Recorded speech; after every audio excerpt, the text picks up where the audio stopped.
far as me personally, anything I chose to say on it was my own decision. So, you know, that is what it is.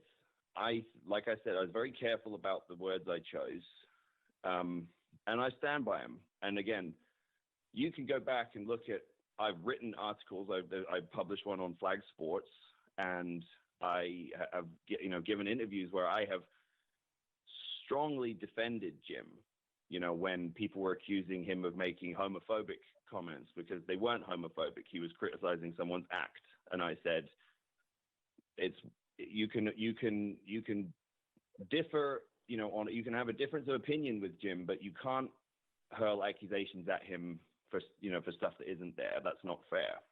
But when you make a faux pas like that, you know, it's not up to me to decide what's acceptable and what isn't. It's not up to me to decide who's offended and who's not. And it's certainly not up to me to decide who's allowed to be offended by something and who isn't. Ultimately, my words, my opinion on the subject was purely in the thinking of the boys and thinking of the talent.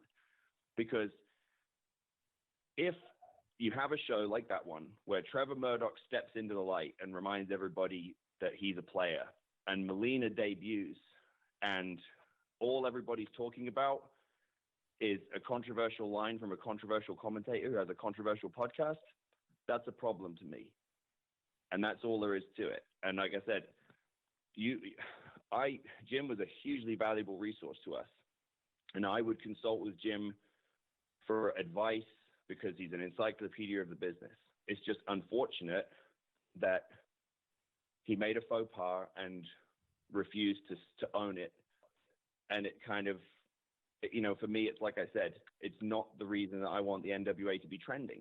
And nobody has worked harder than me or David Lagana to make this company what it is. And we don't want things to be distracting from that just because some guy wants to be controversial. So really what it comes down to is, hey man, if that's what you want to do, like, have at it, go do your podcast and we'll move in another direction, because like we just don't need that distraction. And is that the part when you're talking about, you know, you stated a few minutes ago that NWA is full of seething professionals. I mean, is that what it comes down to? The basis of this is being professional 24/7 when you're part of the NWA? Yeah. And it's about the company ticking and trending for the right reasons, you know, because we've had 2 solid years, with the exception of like that bad week and a half. We had 2 years of just constantly over delivering, where, look, I was there. Yeah. I saw the comments from many publications, some of whom may even be on this call. I don't know, who speculated like, oh, this Billy Corgan's bought the NWA.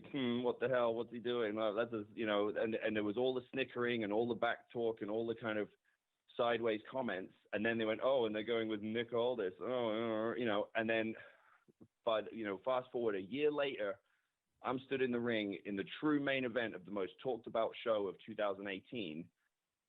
And then we built on that momentum. You know, I defended the title on 4 different continents.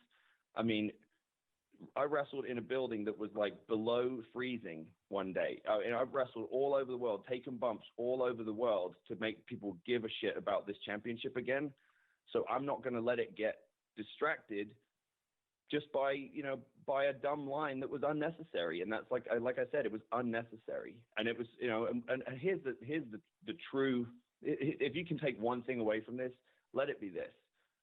I guarantee you, all of you listening, I guarantee you that after this weekend and after Tuesday and our new season of NWA Power starts, nobody will be talking about this shit again.